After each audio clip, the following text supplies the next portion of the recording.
Hello, everybody. It's Thursday, April 2nd, and I'm Michael Kerman with Leading Edge Seminars. Very, very happy to welcome you and join Liana Lowenstein today for our conversation and lunch. Also want to thank many of you for sending messages, ideas, gratitude. All that is very much appreciated by my staff and by me and our speakers. I want to thank JK Seminars in Pennsylvania who are passing the word out to many of their workshop attendees and online attendees, and to the Ontario Association of Mental Health Professionals who are doing the same. I want to start off with a few housekeeping kind of issues. First, about this format we're using. Welcome to it. It's called Livestorm. On the right-hand side of your screen on top, it says questions, and that's what it's for, and you're welcome to submit questions anytime. I'll warn you that we won't have time for too many questions because we have a lot to cover with Liana, and she's prepared to talk about a number of different topics which we think are relevant. But you're welcome to ask questions. If you would like to come on camera for those questions, you can just make a note on. I'm available to do it on camera. At the end of the hour, we're going to close off and ask you to take a little poll. That'll take you about 30 seconds. It's up in the right-hand portion. You click on that, and basically it gives information to us about the technology. Did it work for you? And how you enjoyed this session. So that's going to be in the end. Also, a question we're getting asked a lot is, are our online programs archived? The answer is yes, yes, yes. Everything we do will go on, be available on our website, leadingedgeseminars.org. You'll see one category called virtual lunch and other mini webinars. Just have to go there. It's there. These virtual lunches are free for you to view for the next 3 months. Forward to your friends whatever you think. If you think your colleagues would like them, send them the link and help us spread the word about these lunches. It's really great. We're getting people from all over the world now joining us for lunch at different time zones, and some people tell me they watch it later because it's not their lunchtime right now. During these virtual lunches with a lot of terrific people like Liana, I'd like to give a little reflection and then move into just some updates about some things, then right to Liana. First, a reflection on today's news. Every day we're getting kind of worse and worse news. It's very hard. And also it can be hard to turn away from the news and even spend time with our kids or our families or ourselves because it's so compelling to see what's going on. And it's horrifying, and it's likely to get worse. There's going to be more loss and there's more grief. But I also want to make a reminder, something that Linda Graham talked about yesterday. Resilience is our birthright. So remember that we were built for hard times. It's part of our DNA. It doesn't mean it's easy, but most people will get through it most of the time because that's what our ancestors did when they were running away from lions. Many were able to to escape those lions. Other people didn't, but those who escaped, we have their genes. That's what I think. And therapists working with children and families, adults, they hold out hope always that regardless of how difficult the situation, I think our message to our clients, whether young or old, is we're going to get through this, and we're going to get through it together. So in order to help us all get through together this period of time, we're doing 3 different things, and people sometimes get confused, and so do we because it's happening so quickly. We have these virtual lunches, and you can see our list on our website. We just added Lynn Grodsky, who is the Dean of Private Practice Development for people in the helping professions. She's helped thousands of therapists and other health workers get online develop their private practice. She's going to be here Tuesday for lunch. A lot of other great people in the next while. We have our mini webinars just like this, 2 hours, not like this, like what Liana's going to be presenting on Saturday between 9 and 11 when she's going to offer tips, tricks, and techniques for online therapy with children. And she'll touch on some of those today. But an hour isn't enough, and a 2-hour, much more intensive training eligible for continuing education is what these mini webinars are. And Liana will be here. We have a number of other speakers and therapists you may know, and we just announced that Stephen Porges will be joining us for a mini webinar in a couple of weeks. Stephen Porges, the developer of polyvagal theory. Finally, for those of you who know Leading Edge Seminars, we've been offering workshops in rooms when people got together in the past. Remember those old days in Toronto, mainly. And we had planned to offer 11 one- or two-day workshops in Toronto. They're all going to be live and interactive. We're going to have some very new interactive features, which I'm kind of excited about. Everything we're doing is on our website, leadingedgeseminars.org. And again, everything we're going to do is going to be archived for future viewing, so you never need to be there in the moment. So I want to introduce you, Liana Lowenstein. We'll bring it to the screen in a second. But Liana, oh, no, there she is. Hi, Liana. Hi. I want to tell everybody a little bit about you. So Liana is a leading child, and she's a child therapist and a play therapist who has a big reputation in Canada, and it's grown around the world because she started writing and offering ideas with creative interventions for troubled children 20 years ago. Can you imagine that? Look at this woman. 20 years ago, she was already kind of an expert, and then she wrote 10 more books.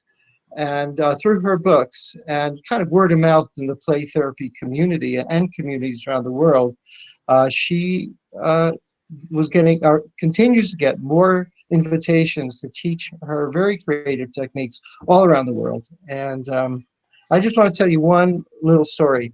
So when Liana presented her first workshop for Leading Edge about 20 years ago, we were in a room with a lot of play therapists, and they came in, mostly women. And they came in the room, they had their coffee, they sat down. I introduced Liana. It was kind of looked like a serious bunch. They were sitting there at the beginning of a workshop day, 9 a.m. And I had to go out of the room for a second after I introduced Liana. So I went out, not for a second, about 2 minutes. I came back, and all these very serious looking therapists were hopping around the room as animals. In about 5 minutes, she was getting them up and going. And immediately I said, this isn't like any workshop I've seen before. And of course, the rest of the day kind of built on that energy, enthusiasm, hope, and a spirit of play and fun. So, Liana, tell us how it's going these days for you. Well, these are tough times for all of us. For me personally, for me professionally, and really trying to support my clients as best I can. As well, trying to support other therapists in the work that they're doing. And like many therapists, I have transitioned my clinical practice to online, and helping other therapists to do that as well. And I'm not a very tech savvy person. And so it certainly has been a big adjustment. But one of the things I want to really convey to other therapists who are thinking of doing that is, if I can do it, since I'm not tech savvy, then others can do it as well. But, you know, trying to balance it all, trying to balance the clinical work, supporting clients, but also being at home, being a mom, you know, it's tough. And when everyone's at home and just trying to make sure that I'm connected and in tune with my family as well as with work stuff. So yeah, tough. So I'd like to roll back the time machine a little bit to how you got into this. What led you on this path? Well, you know, starting at a fairly young age, really wanted to and had an interest in working with kids. And when I was doing my social work degree and took a child and family therapy course, that's really when I became interested in play and starting to read some books. And this is going back to the 1980s, a long time ago, when the field of play therapy was just evolving. And I think the first book that I read that really excited me in terms of using play with children was Charlie Schaefer's book called Gameplay, talking about the use of therapeutic games and just familiar games to children and how we could use those to engage children in the therapeutic process. And then, you know, I kind of took it from there. So I'm a social worker, but also became trained in play therapy. And then that led to writing some books and doing some trainings. And I feel really fortunate because it's something that I love. I'm very passionate about the work.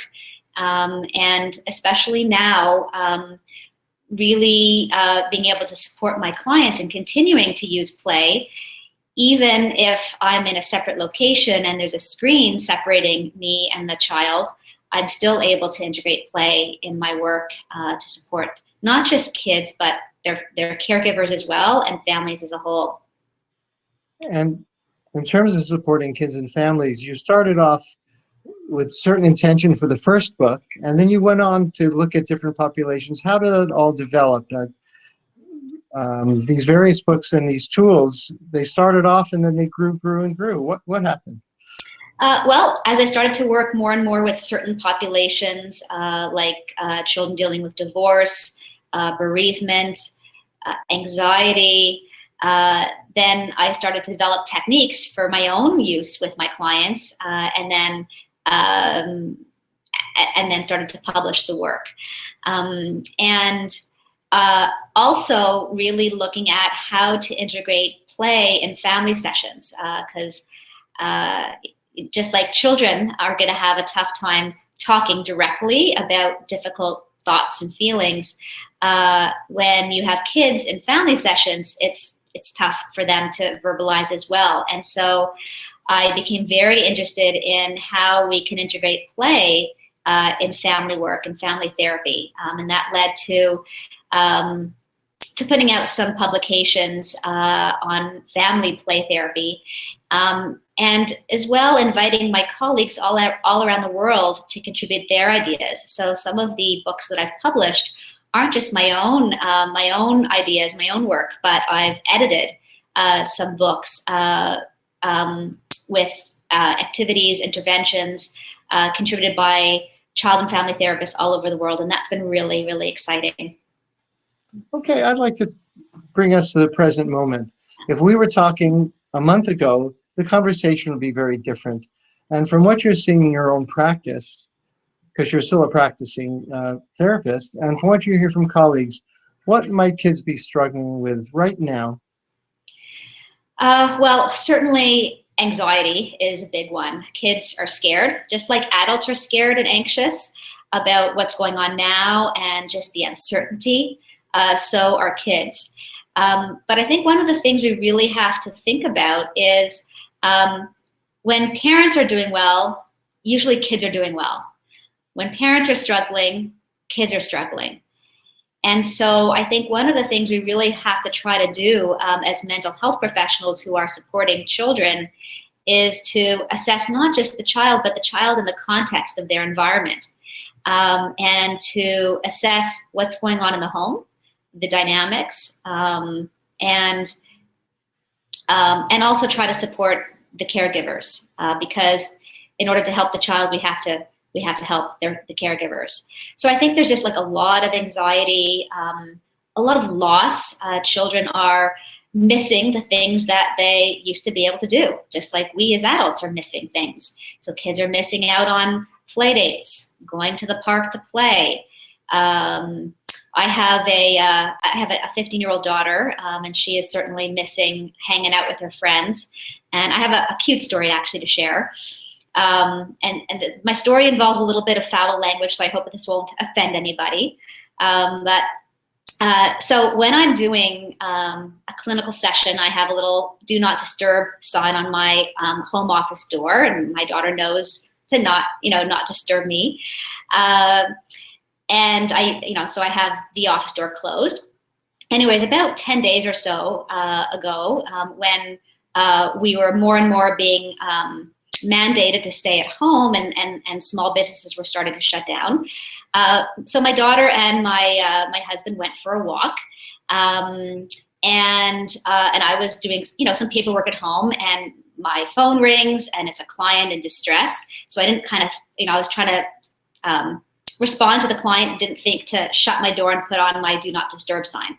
So I'm speaking to the client, and I'm trying to support them through this crisis, and I hear stomp, stomp, stomp up the stairs, and my daughter comes, barreling into my office and yells, You didn't tell me that fucking Starbucks was closed. I wouldn't be able to get a fucking Frappuccino. I hate my fucking life.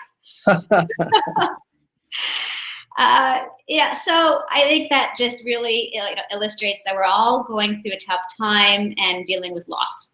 The small loss like Frappuccino, and just the loss of the things that we used to be able to do. Yeah. So, when a therapist has been seeing clients in their office, they were dealing with all kinds of issues that brought them there. Now, what are some of the issues that a child therapist should be thinking about now in their online lessons, online sessions? Because it's like adding another whole layer that no one planned for. So what does a child therapist do about that? I think first it's really important to assess. Well, we want to first engage the child in this different way of working. So one of the first things that I do in an initial online session with the child is to just acknowledge that this is different. So, making the connection, like, I'm so glad to see you, because that's really one of the things that kids need from us most right now, is just the connection with us. They're feeling so alone and so isolated. So just making that connection and communicating to the child that we are happy to see them. And then saying, this is a different way of us working. You're used to coming to my office and seeing me in my special room with all the toys. And so this is different, isn't it? And then I, invite the child to, in a playful way, invite me into their home.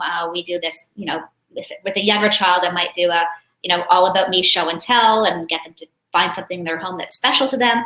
So beyond those kind of initial things that I do with the child at first, I then think it's really important to assess the impact of this on the child.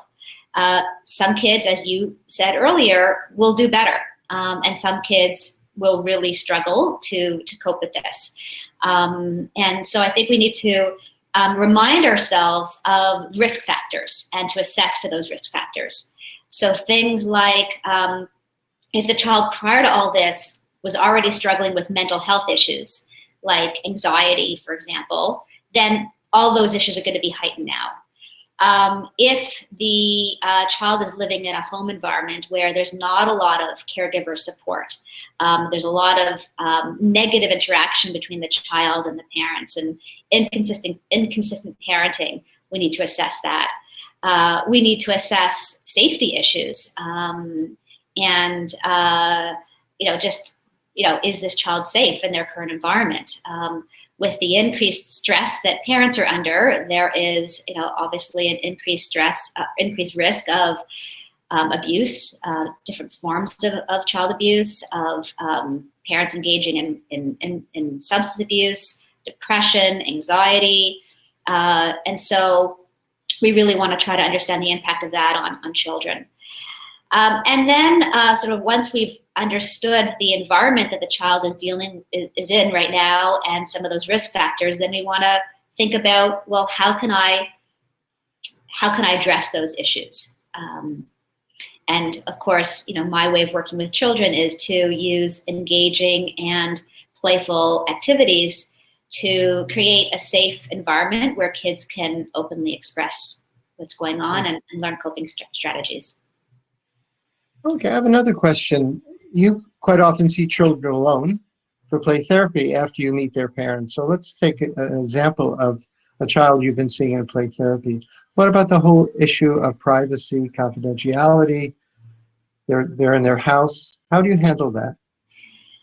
Well, before I even see a child for an online session, I first do an online session with the caregiver.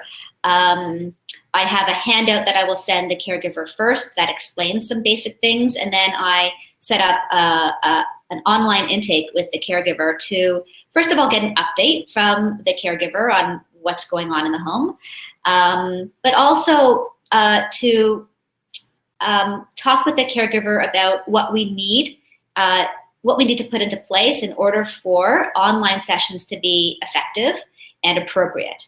So talking with the caregiver about the importance of the child having privacy and quiet, confidentiality, talking about where in the home the child is going to have their online sessions.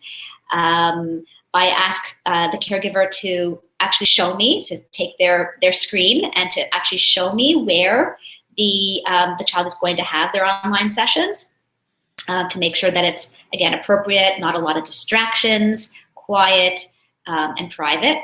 And then I also, we talk about what modality is going to be most appropriate. So is it most appropriate for me to do parent consultation and really strengthen the parenting and the parenting skills? Should I be looking at individual sessions with the child? What about doing dyad sessions with the child and their caregiver, or doing some family sessions, which is a little bit tougher online, but I have done them in the last week or so, and they've actually gone really, really well. So thinking about the most appropriate modality, but really helping the parent understand the importance of confidentiality and privacy. You've only had a chance to have a short sample. There hasn't been a lot of research on this, but I'm wondering about the effectiveness of meeting the children's therapeutic needs. I will say that we've had a few people on here, like Sue Johnson, who's worked with couples who never thought she would do something online. And the last year, she was working with a couple in the Northwest Territories and couldn't believe how well it was going. We had a person who works with grief, who works intensely, and he thought, no, you cannot do this online. And he's getting good results. What are you finding?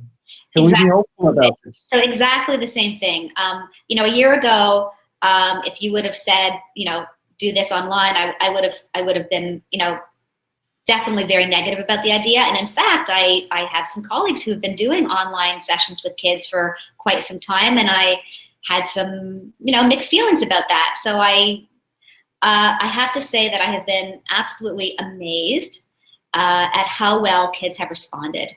It has been so heartwarming, actually, to see how kids are responding. I think we have to remember that kids are tech savvy, and they are used to using technology and communicating online. And so they're actually into it. And in fact, I think some of my clients are more engaged in this way of working than when they were coming to me in office. So, my own experiences are that kids are really responding well.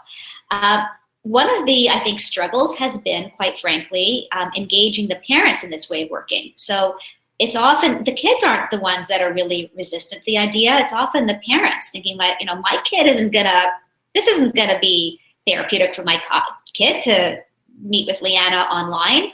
And so one of the, I think it's first important to engage those resistant parents and try to understand, what are they worried will happen in an online session? And if we can understand what their concern is, then we can then address it. I'm going to be speaking in my webinar on Saturday about, all kinds of different engaging ways to work with children online. And so one of the things I might do with a parent who's, not so open about online therapy is to give some examples of some of the interventions that I might use that I think would be especially engaging and therapeutic for their child. So I'll give you an example. I've been working for quite some time with a 6-year-old girl who's been coming to my office, who was horrifically sexually abused by her older brother. And part of the abuse involved him videotaping her and also forcing her to watch pornography online. And so so the mom was really anxious about doing online sessions because she thought that her daughter would be triggered. She said that, my daughter, doesn't like doing anything with the computer or video because it's a trigger for her.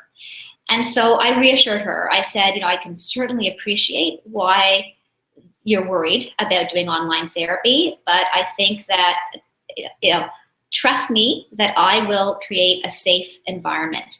And then I gave her an example of one of the activities that I would do, which was first inviting. I was was going to send an invitation to her daughter to invite her to an online session. Kids love getting mail. And inviting her daughter to a teddy bear picnic with me. So I said, I'd like to send an invitation to your daughter and to her teddy bear to invite them to join me online for a teddy bear picnic. And that would help to put her daughter at ease, that rather than just kind of jumping into a heavy duty therapy session online, we would first have a teddy bear picnic online, and that would help to engage her daughter and feel safer in this way of working. And it helped. It helped this mom to be more open to the idea. Now, was it a fun little picnic? It was. Yeah, great. Now, you talked about a child who had some severe abuse. What are the risk factors that will determine which kids will struggle more and who might do better during this crisis right now? So, as I said before, I think kids who had existing mental health struggles will have a tougher time. So kids who are already struggling with, let's say, an anxiety disorder, their anxiety now is just going to be through the roof.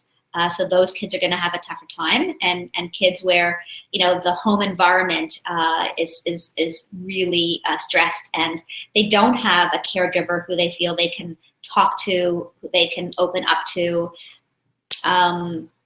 So those kids I really worry about. And then kids who have poor coping skills, poor problem-solving skills, those are the kids I think we need to be more concerned about, and really focus our online sessions on helping them to cope with anxiety, fear, loss that they're struggling with, helping families to be able to spend more positive time together, strengthening parenting skills. That's one of the biggest, I think, strengthening parenting skills to create a more positive environment at home, and equipping children with ways to cope with this crisis. Mm-hmm. Yeah, you mentioned that kids can be a lot more comfortable than adults. Some adults, a lot of adults and young parents are very involved in the internet, and some aren't. So the kids have these skills already of virtual connection with kids. Are you suggesting like play dates, that they do those that parents encourage kids to have play dates online now?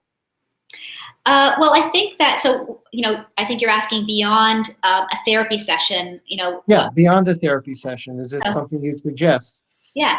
So I think if you've got a younger child who may lack the skills to connect with friends online, I think older kids are much more savvy in terms of using technology to connect with their friends, FaceTiming and all that. Younger children, I think, many young children lack those skills. And so, let's say the parent wants to set up a virtual play date for their child and a friend of theirs. Rather than just kind of setting it up and expecting those kids to be able to then connect in that way, giving them a fun task. So, for example, maybe coming up with a really creative indoor scavenger hunt. And each of the kids have their phones, and they're on, FaceTime, and they have the list of things that they have to collect, and they, have 15 minutes to go and collect the different items, and let's see, which of the two kids can collect the, the most items in the 15 minutes. So things like, find something in your home that's, a favorite stuffed animal, something homemade, something that shows, a skill that you have, something green, something delicious. So giving them a specific task to do rather than expecting them to be able to engage, online. Okay. I think, Liana, we're going to go to some questions because we have a lot of them, and I'd like to get to a few. I'm just looking at my screen. There was a question about insurance and about traveling. Concern if you went to a child's home before this, the session was paid by an insurer. Now, if you see a client online, is this also eligible for insurance, from what you know? That's a good question. I don't know. I'm going to I've been billing my clients the same way that I billed them when they came to see me in office. So maybe if you're concerned about that, you could ask the parents to check with their insurance. But I'm making an assumption that a session is a session, whether it's in office or online. But they should check. Okay, now we have someone coming on the screen, it looks like. I see some initials, but I don't see a face. Oh, there's a Hi. face. BL, hello, welcome. What's your name and where are you from? I'm Brittany Lawson. I'm from Toronto. I was actually just in a training with Liana. They're amazing, so I highly recommend them. I was just wondering, I'm dealing with a lot of families that just have like collective anxiety. And so I found that when I've tried to do family sessions, everyone's anxiety eats the other person's anxiety. And it's kind of become overwhelming for me to try to manage the different parts. So I was wondering if there's been a strategy that's worked for you in terms of when you're dealing with the collective anxiety that a family's feeling. Is there a technique or a strategy that you could recommend potentially? Well, just as I would do in an individual online session with a child, I think when we're working with families, it's important for us to first begin by helping the client, whether it's a child or a whole family, to regulate. So we would, all stand up. So I would stand up, in my home, and I would have them all stand up. And you want to make sure you position the screen so you can see all the family members. Right. And we would do some just, some fun, engaging, deep breathing activities first. Yeah. So just doing some stuff to just self-calm, I think would help to just ground them and lower their anxiety. And then you really want to give some thought to what kinds of interventions are going to be most effective for a family online session. Things that are fairly, concrete, engaging for everybody, and fast-paced. And having a lot of backup plans. So planning with the session in advance, but having lots of backup plans. So if something is not working, you can fairly quickly go to some other possibilities. And also just know that just like in an in-office session, your plan might have to just be set aside if things are not going well or the client is presenting with a particular crisis. You have to have some flexibility. Right. Thank you. Thanks, Brittany. Good to see you. Someone asked a question I want to mention now so I don't forget it, about resources. And I was going to mention your website because you're very generous with giving out resources. And then before you went on, you said, oh, I'd like to send people resources. So we're going to put that in a message to everybody. But what about resources? And your website is lianalowenstein.com. Yes. So I really tried to make my website a hub of free resources for both mental health professionals as well as for parents. And so on my website, there's free stuff like an ebook of assessment and treatment activities for child and family therapists. There is, I always post, every few months I post a new therapeutic technique. There is an article library for mental health professionals on all kinds of cutting edge topics. And I recently added a new article on teletherapy with children. And in addition to that article, if you scroll to the bottom of that article, there's a whole list of resources for doing online therapy with children. And then there's also an article library for parents on all kinds of topics that will be relevant and interesting for parents. So I encourage people to go check them out. And I also offer discounts for my books on my website with a discount code, which is PC14. They can get 20%. Okay. We'll send that out. And so it's everyone, you don't have to take notes. You'll get it in your email box probably later today. Right. We have a few questions about telephone counseling. One about engaging children under 6, or would this just work with the parents? So telephone counseling. I think really my focus in the past week or so, with 2 weeks, has really been more on online therapy, because I do think that when you're working with a child, it's more effective if you can see each other. I certainly do phone sessions often with parents, consultations, And while I don't think it's impossible to do phone sessions with kids, because again, it's really all about the connection. I think if possible, you want to try to bring it online so you can see each other. But if you're going to do phone sessions, then think of a way to communicate via telephone, really how to help the child feel like you're there for them, you're connecting, you're interested, you care about them. So really all of that stuff, really important. Okay, here's a question from Anita, who is currently using your book, Creative Intervention for Children and Adolescents. Thank you, Anita, for that plug. Much of the activities, and you might go into this more on Saturday, but I wonder if you could say a little bit more about the activity. Much of the activities require preparation by the therapist and face-to-face interactions. How do I navigate this now and keep young ones engaged? That is a very big question, but a couple of things you can say about engaging younger children especially. Yeah. So, of course that's the topic of the webinar on Saturday. It's really all about how to engage kids, but let me just maybe share a couple of ways.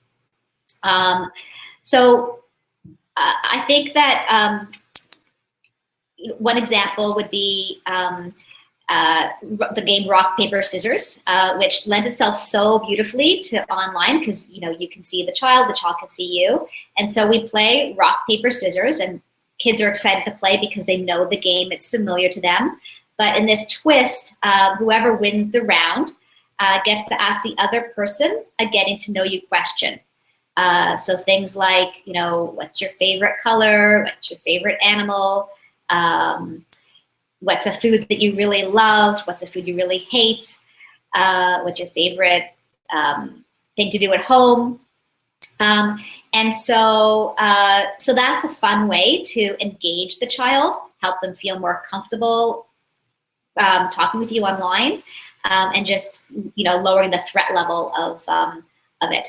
When I play that game with a child, especially a young child, 4, 5, 6, some kids get a little bit anxious trying to think of a question to ask me if they win the round. They're anxious about, well, what do I ask Liana? And so I have a whole bunch of questions and questions that I've cut out and put into a little bag, a little gift bag. And so I say to the child when I'm explaining the activity that if you win the round, you get to decide whether you want to make up your own question to ask me, or you can tell me to pick a question from the bag, and then I'll pick a question from the bag. And I have a couple of different bags with different sets of questions. One that's for like 4, 5, 6-year-old kids, another one that's more geared to like 7 to 10-year-olds. So, and then for those of you who are working with the older kids, teens, we might play the game, 20 questions as a way to connect. Or teens are really into these days the never have you ever. And so we might play that, coming up with a creative version of that. So lots of different ways to connect with kids online. Actually, talking about teens, we had this online expert give a webinar on online counseling. And he looked at all the different ways people counsel online. And he said some therapists had told them texting with teens, it can be the best way. And he gave you the example of a teenager in their bedroom having a counseling session, texting, which I would never believe. And mom comes in and says, "Hey, Susie, what are you doing?" She says, "Oh, I'm just texting my buddy." And it works very, very well. So I wouldn't have believed it, but it's very, very strange and different. But I have another question. Go ahead. The phone or the screen creates that safe emotional distance. So for a teen who might, feel very, overly vulnerable connecting with you or sharing tough stuff with you in person or when you can see each other, doing it just by texting creates that the screen creates that safe distance. So yeah, works. I have a question that's being asked repeatedly, not just here at other times, and to me about confidentiality and platforms. And Nancy asks about, can you suggest the most confidential platform approved by colleges or anything else about confidentiality and just the practical stuff of platforms? Do you have any So insights on that? attended. Well, I know that you had someone on earlier for one of your virtual lunches talking about this, but I attended a webinar given by the Social Work Association, and he gave a whole listing of different platforms that are compliant in terms of confidentiality. I myself am using Zoom, and I initially just got the free version of Zoom that allows you to have up to 45 minutes. And I was really having some technical issues, and a couple of my colleagues shared with me that you really have to, purchase the Zoom Pro in order for it to work better. And so I did, and that's what I'm using right now. I know there's others like DoxyMe and several different versions. Have you experienced in terms of technology, and I think everyone should know this, that all the bandwidth is overloaded, so there are more and more technical problems. I mean, it's a good thing we're archiving this because people might be having technical problems now. Are you experiencing problems? Are you hearing about that? Are there frustrations about doing this because of the technology? So fortunately, I have not had any technical problems. Which I'm very thankful for, because as I said before, I am not very tech savvy. And believe me, everyone out there watching this, if I can do this, you can do this. So I haven't, but I belong to several Facebook groups and have been hearing from many of my colleagues that they are struggling with different kinds of tech issues. And I think, so a couple things I want to say about that. One is, before you do this, you want to get properly trained. Just like you wouldn't do, work with children therapeutically without getting trained and working therapeutically with kids, you also wouldn't do online therapy with kids without getting trained. There are many, many excellent free videos out there on just the basics of doing teletherapy with kids. One of my favorites, one of the ones that I found most helpful, is the one by Rachel Alvater. So Rachel Alvater, Alvater,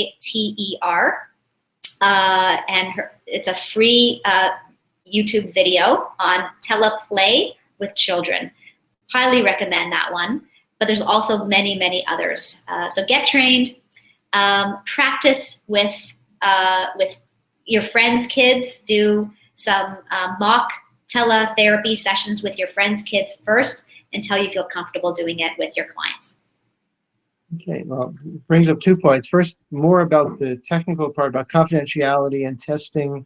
Any particular about confidentiality? Any particular concerns that are different than in the room when you're meeting with children?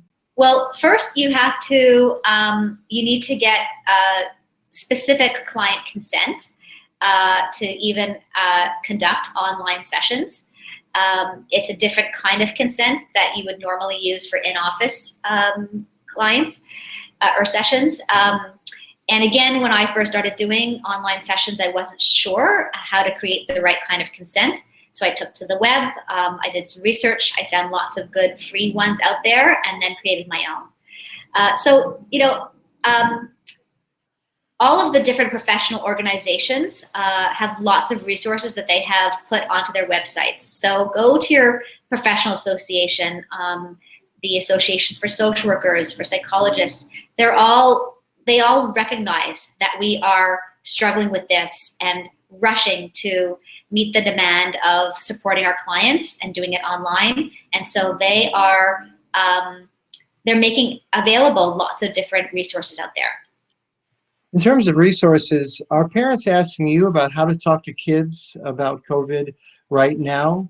Because I know there are resources available. I Googled it this morning, and there's some really good things out there. Do you have any particular ideas or recommendations about that? I definitely have some favorites. So I sent you a list of resources that I think that you're going to make available or send out. Yeah. With lots of different ideas on them. But let me just offer a couple of my favorites, because I think, again, when we're talking about communicating important information to children, we want to do it in a way that is most engaging and child-friendly, rather than just having a talk with them, which is not going to be too captivating for most kids. Think of ways to make it creative. So a few of my favorites. One is on YouTube called a story called Caroline Conquers Corona Fears. And then another one of my most favorites is, again, on YouTube, a therapeutic story called Little Gnome Who Had to Stay Home. So Little Gnome Who Had to Stay Home. It is a therapeutic story by one of my dear colleagues, Susan Perot, who is a therapeutic storyteller from Australia, who has published many books on therapeutic storytelling with kids.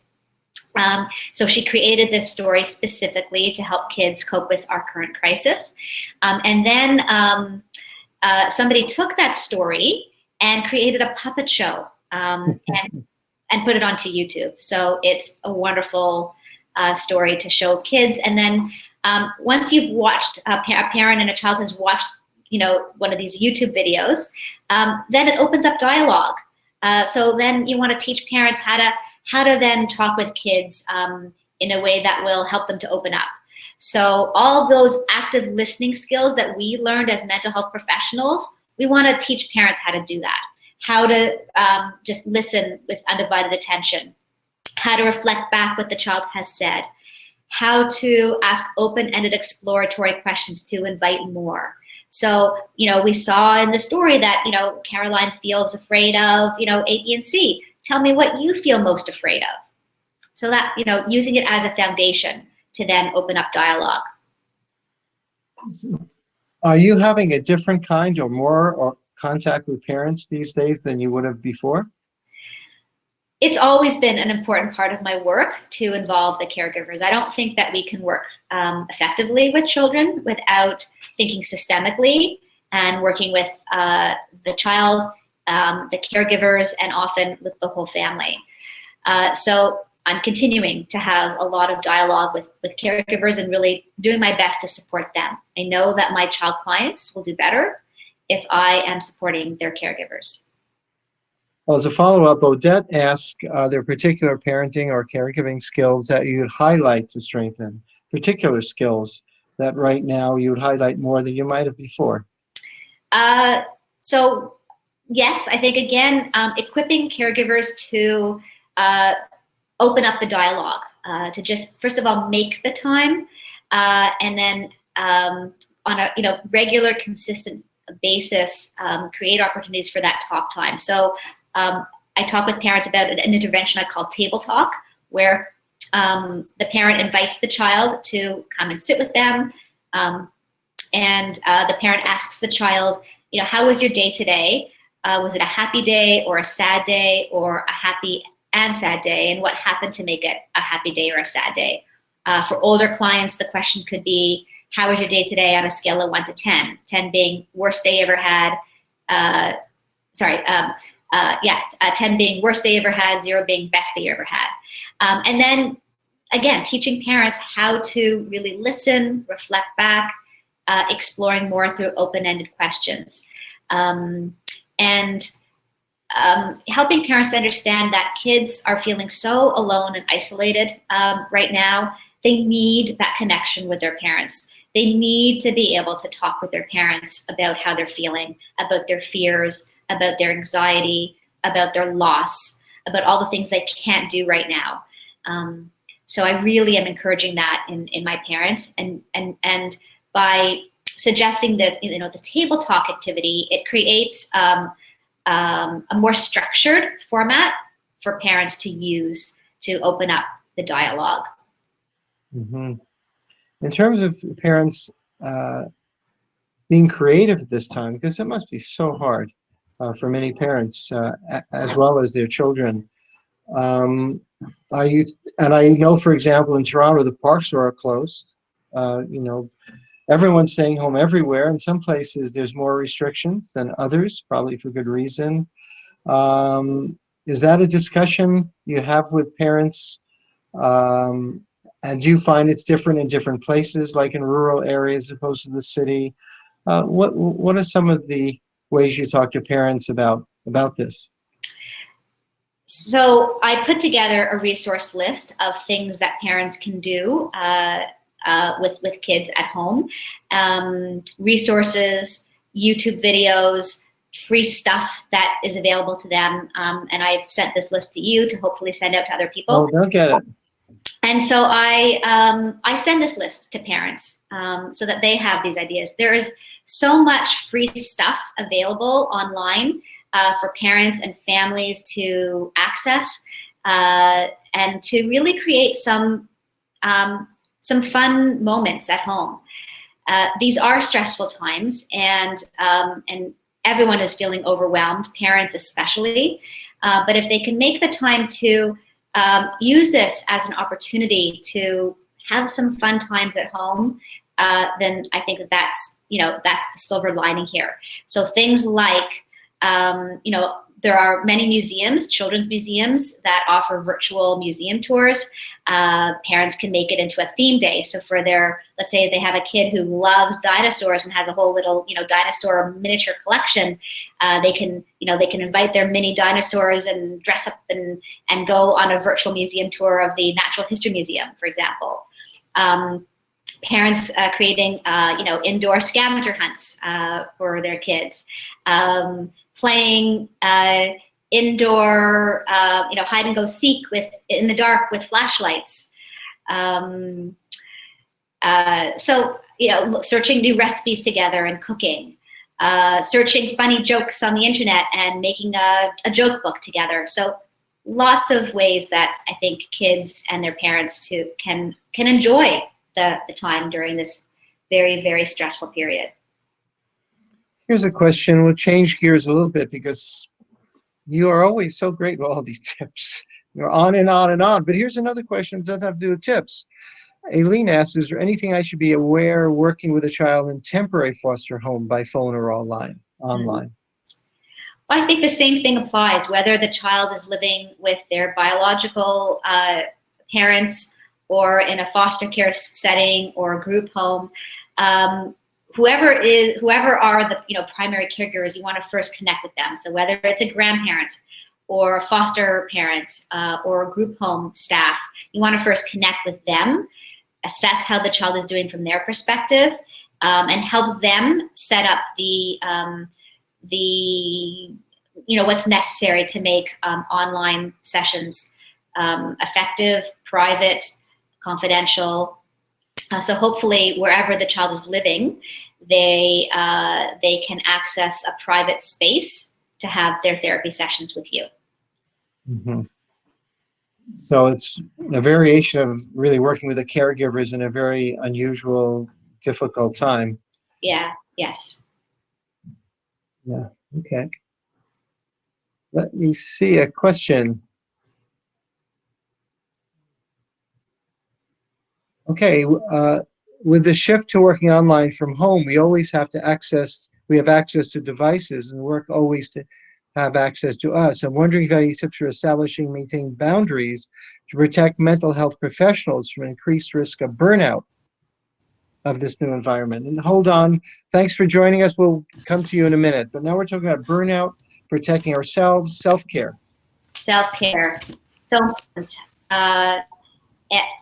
Even more important now because we, like our clients, are just under so much stress. So self-care is really important. And taking the time. There's so many good resources out there on self-care, vicarious trauma. So access those resources and do, plan a couple of things every week for yourself that are, just for you. For me, after I've had a tough day of doing online sessions with kids and teaching webinars and, trying to support my own family, emotionally, I'm exhausted by the end of the day. And so my way of self-caring is to take a bubble bath. And I actually recently ordered online some scented candles and some new bubble bath. And that is my way of chilling out. Okay. Hello. Welcome to the screen. What's your name and where are you from? My name's Emily and I'm from Peterborough, Ontario. Hi, Emily. Hi. So my question is a little bit more specific around working with children who have witnessed domestic violence and how to sort of do that safely online when children can easily become dysregulated. And if you have any sort of specific ideas for how to do that in terms of activities or things that might be a safe way to do it. So I think first you really want to try to ensure that the child is actually living in a safe environment. Yes. So this is for kids who are out. Yeah, so they're out of the situation, but they have witnessed. Most of the kids that I'm seeing right now are living with one parent, and the situation is now over. So the safety has sort of been established that way. Right. So what specifically are you wanting to? So can you make this question a little bit more? Yeah. So yeah, for sure. So I think it's more around children who are struggling with sort of the uncertainty and perhaps being triggered by like feeling trapped and what they can do in that situations and then becoming dysregulated. Okay. So let me maybe make it a little bit more broad in terms of how to work with traumatized children. Yeah. And who struggle with dysregulation because of their trauma and hyperarousal and increased anxiety. Yeah. So as I said earlier, doing some things at the outset that will help the client to regulate. So doing a lot of fun, engaging, deep breathing activities. You can access online yoga. One of my favorites is Cosmic Kids Yoga on YouTube. Those are really engaging for kids. So first, just doing some playful, self-regulating things to help the child calm. Mm-hmm. And then I would really focus more on just teaching some coping strategies. Again, I will be focusing on this in the webinar on Saturday. Okay. But let me just maybe share with you, one activity. So making use of art. A lot of your clients may not have a lot of resources in the home to use, but hopefully they have at least paper and markers or crayons. So using art, have the child draw a picture of their home, and then asking questions about, tell me about your picture. Tell me about a place in your home where you feel safe. Oh. Tell me about something comforting in your home. Is there somebody in your home that can help you if you're feeling scared? Tell me something that brings you joy in your home. So doing something concrete, using expressive arts are ways to help focus the child on a task, ground the child, externalize their fear. Those are all activities that I think can be helpful. Let me also just say something quickly about, I don't know if you're trained in trauma-focused CBT. Are you trained? I have some familiarity with it, yeah.